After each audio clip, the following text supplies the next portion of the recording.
Comme ça se passe à Caen avec le féminin? Tu as la liberté de créer quelque chose à ce niveau? Faut avoir les idées, il faut vouloir les mettre en place. Ça veut dire que aujourd'hui, on a par exemple une personne qui vient prendre des photos jour de match. Mhm. C'est tout bête. Mais communication. Communication. Communication. D'expliquer. Après, on a la chance au Stade Malherbe de Caen d'avoir une structure professionnelle avec différents pôles notamment, et notamment la communication, où justement ils peuvent relayer nos informations. Mais c'est tout bête. Pour l'échelle globale, peu importe le club dans lequel vous êtes, mais communiquer, c'est important. Donc nous, on met ça en place. Après, le jour de match, moi déjà, je viens d'arriver, donc il faut mettre le temps en place des process, mais encore une fois, ça va être la rigueur qu'on va mettre à l'organisation du match. Par exemple, moi, tous mes matchs, je suis en costume, comme là, je suis venu te voir, parce que c'est important, un match. C'est important de mettre ce cadre-là, etc. C'est pas pour rien que vous avez tous les délégués en bord terrain, peu importe le championnat, hein, ils seront en costume. Hein. Donc, de mettre un peu ce cadre-là. C'est ce qu'on essaye de mettre en place au Stade Malherbe de Caen, ce qu'il y avait déjà. Donc, je prends juste finalement le process qui avait été mis en place, je le continue. Mais c'est important justement de mettre en place ce genre de choses. Après, par la suite, bien sûr, on a plein d'idées. Nous, sur nos jours de match, par exemple, on a des ramasseuses de balles. C'est tout bête. Mais pas tous les clubs ont des ramasseuses de balles. Pourtant, on a tous des licenciés dans nos clubs. Ça crée Ça crée un lien. Et ça puis, crée un lien. c'est des petites filles qui... Fidélise. Exactement, on fait Elles vont rêver d'être là demain. Elles vont rester dans le club. Tu m'enlèves les mots. Et nous, notre équipe Fagnon, donc elle est en D3 féminine. Mais aujourd'hui, ces petites filles, quand elles voient ces joueuses rentrer sur le terrain, elles sont, comme tu dis, elles ont des rêves. Et sentiment d'appartenance. Ces filles-là, elles vont te dire, ah bah oui, papa, maman, il y a match dimanche, on va venir au stade. Soit on sera spectatrice, soit on sera en bord du terrain parce qu'on va pouvoir donner les ballons, etc. Papa et maman viennent ensemble. Exactement. Tu amènes la famille. Et du coup, des bons moments. Exactement. Et surtout, tu peux aussi créer des choses derrière. Ta buvette, ce genre de choses. Parce Exactement. que les parents, ils vont consommer.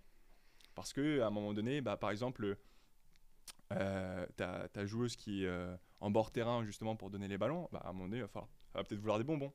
C'est tout bête, mais c'est les parents qui vont aller à la buvette. Donc c'est ce genre de choses. C'est des petites choses. Mais ça à la portée de tout le monde.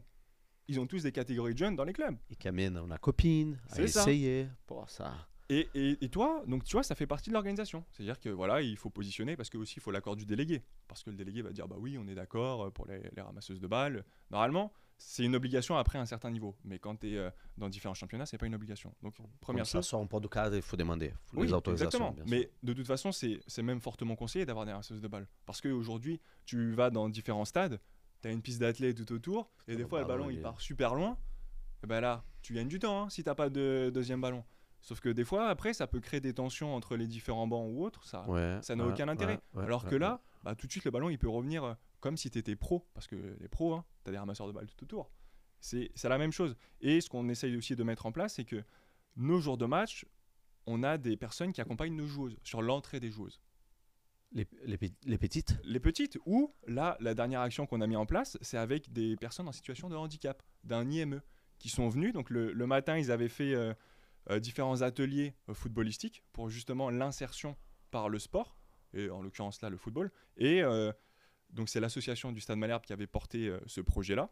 Et nous, sur notre match de D3, on a pris ces jeunes-là pour qu'ils accompagnent nos joueurs sur l'entrée du terrain. Et tu vas aller chercher un autre public. Magnifique. Tu vas aller chercher un autre public et tu vois, donc déjà, tu as peut-être 10 ramasseuses de balles. Tu as peut-être 22 personnes qui accompagnent les joueuses. Tu arrives déjà à une trentaine de personnes. Et si c'est des enfants, il y aura forcément les parents. Tu vois ? Donc on va dire que les parents, ils sont 2. Ça te fait déjà 60 personnes, une centaine de personnes dans ton stade. Qui n'est peut-être pas fan au début, mais que tu as fait venir. À cause de l'organisation. Exactement. Et plus ta base de fans, qui est peut-être une centaine... Grâce, exactement. Ouais. Mais plus à ta base de fans, tu vois, tu arrives à 200 personnes, etc. Et tu peux monter. Et ça, c'est des petites actions que nous, on met en place et que de toute façon... Il faut faire ça. Parce que l'objectif, c'est de créer justement ce lien et de faire de ce match un rendez-vous. Parce qu'aujourd'hui, quand on est championnat féminin, parce que moi, aujourd'hui, c'est aussi un de mes rêves, c'est de contribuer au développement du football féminin à mon échelle. Attention. Mais je veux aider et je veux contribuer à développer cette cause qui est importante. Aujourd'hui, il y a beaucoup de sujets à ce propos-là. Mais moi, je veux vraiment, c'est pour ça que j'ai PSO 92 ici. 100% féminin, ça colle totalement avec ce que je voulais faire. Là, la section féminine du Stade Malherbe, c'est juste le prolongement de mon parcours. De cette expérience Exactement. que tu as dans le hand. Et en C'est le fait, hand, hein. comme tu as beaucoup de choses à écrire, parce qu'il y a peu de choses aujourd'hui qui sont mises en place sur les matchs des féminines, je parle dans la globalité, eh ben, tu peux amener tes idées. Tu vois, ces petites idées-là. Les ramasseurs de balles, ça existe chez les garçons. Hein. Mais chez les filles, c'est pas forcément transposé. Les escort kids, ça existe chez les garçons. Mais c'est pas forcément transposé chez les filles. Tu vois, c'est toutes ces petites choses-là. Donc, à nous de nous inspirer de certaines choses qui sont mises en place. D'où cette ouverture d'esprit. Tu vois, on parlait de mes différentes expériences, etc. D'aller voir ce qui se fait ailleurs. Et pas que dans le monde du football. Parce que tu vas aller prendre des choses ici, et toi, tu vas les mettre sur ton événement. Et c'est là que ça devient intéressant. Bien sûr, bien sûr. Très intéressant. Tu penses que le foot féminin, il y a en Normandie et en France, tu penses qu'il y a encore beaucoup de choses à se développer? Énormément. Il y a tout à faire. Il y a tout à faire. Mais tu penses que c'est faisable? C'est faisable si on y met de la volonté, d'une part, et après des moyens. C'est comme tout. Mais aujourd'hui, par exemple, il faut que les clubs ils créent des sections féminines. C'est-à-dire qu'il y a très peu de clubs qui ont des sections féminines. Pourquoi? Parce qu'il faut des éducateurs, qui sont en plus des fois des garçons, mais ils n'ont pas forcément d'autres créneaux. Mais il faut aussi les former. Parce que le public féminin, c'est pas le même que le public masculin. On n'est pas du tout sur le même axe de développement. Parce que à un moment donné, le foot masculin, il a de l'avance aujourd'hui sur le foot féminin. Donc c'est important justement j'ai envie de dire, c'est peut-être les jeunes filles d'aujourd'hui qui auront structuré un peu les choses dans 10-20 ans. Je pense. Du moins, je l'espère. Mais il y a plein de choses à mettre en place, tu vois. L'ouverture de ces sections féminines. De permettre aux jeunes filles de pratiquer le football. Parce qu'aujourd'hui, si tu es une jeune fille, tu vas peut-être aller dans le club du coin, mais on va te dire, bah non, on n'a que des sections garçons. Donc là, soit la jeune fille, elle y va, très bien, soit elle va dire, ah bah non, je vais être avec des garçons. J'ai pas envie. Bah ouais, j'ai pas envie. Ça bloque. J'ai envie d'être avec mes copines, etc. J'ai déjà entendu plusieurs fois ça, y aller à chercher ailleurs parce que je vais pas jouer avec les garçons, quoi. Bah, bien sûr. Mais aujourd'hui, il faut développer. Et pareil sur les détections. C'est-à-dire qu'aujourd'hui, il y a beaucoup de détections qui se font pour les garçons. Mais il faut aussi tendre pour les filles. La même chose. Par exemple, on peut parler de Foodsider. Je ne sais pas si ça te parle aussi. Non. C'est la même application que Ton Sœur. Foot Insider. Foodsider. Et ça a été créé par Ronaldinho et Brahimi, je crois, si je me trompe pas. Oui. Et bah et là, ils organisent des showcases 100% féminins. Donc, il y a un développement. Il y a des choses à aller chercher. Mais aujourd'hui, la pratique féminine, elle n'est pas aussi développée que les garçons. Donc, c'est d'abord de structurer dans les clubs, de donner des moyens aux éducateurs, de créer des créneaux spécifiques aux filles, sachant que je crois que c'est à partir de 15 ans qu'une fille peut plus jouer avec un garçon. Si oui, exactement ça. Alors, Chloé, elle a dit ça.